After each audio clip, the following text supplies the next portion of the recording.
There are games that disappear for a while, and then there are games that never really leave the conversation at all. I think Dantes Inferno belongs to the second category.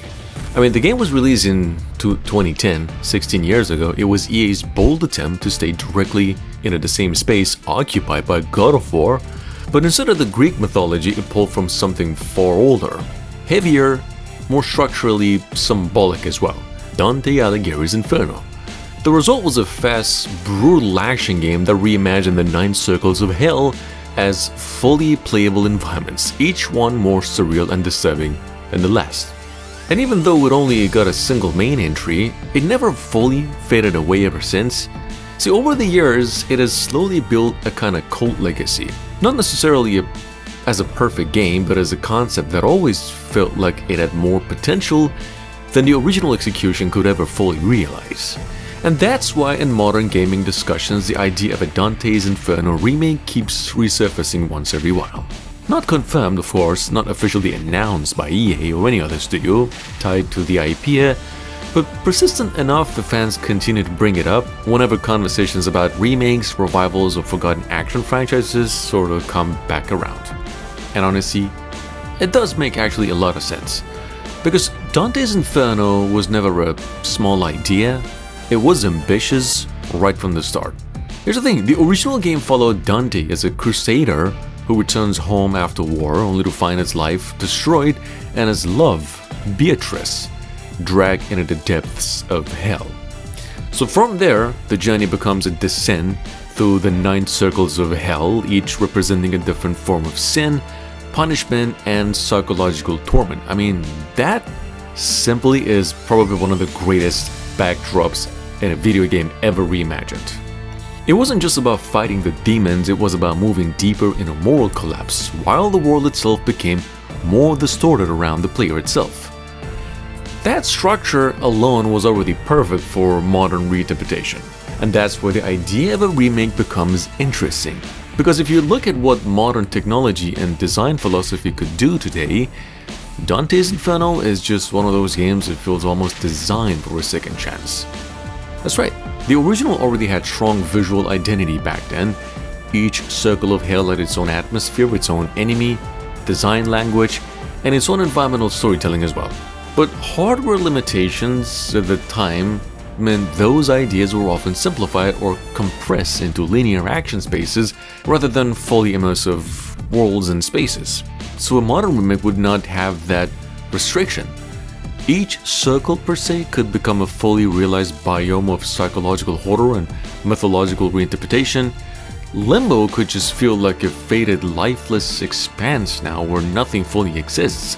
Lost could become a shifting, distorted environment built around motion and instability.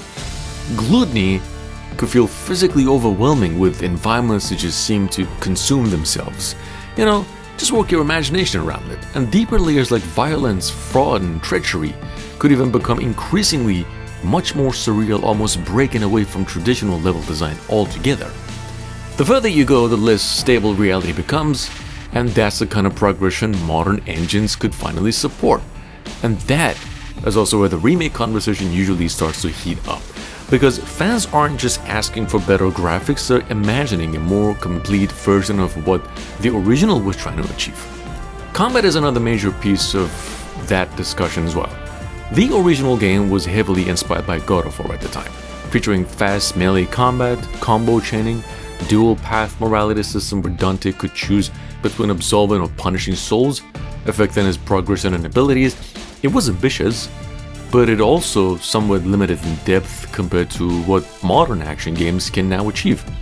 So a remake could expand that system significantly. Instead of simple combo chains, combat could evolve into a more fluid, adaptive system with weightier weapon transitions, enemy behavior variety, more meaningful interactions between holy and unholy abilities. Dante's Cross could simply become more than just a ranged tool. It could function as a core system for environmental interactions, crowd control, or even traversal within the deeper layers of hell. The choice system itself could also be expanded as well.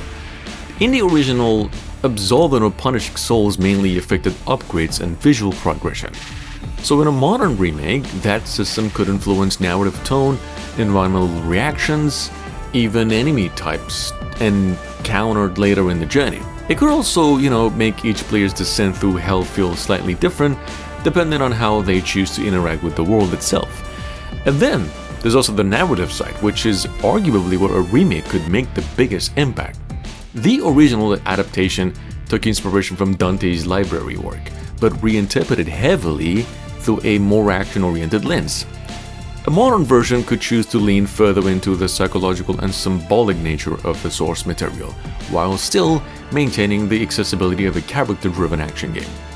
That balance is important, because the strength of Dante's Inferno was never just its gameplay, it was the idea of reality walking through a structured interpretation of sin and punishment, where each layer of hell reflects something about humanity itself.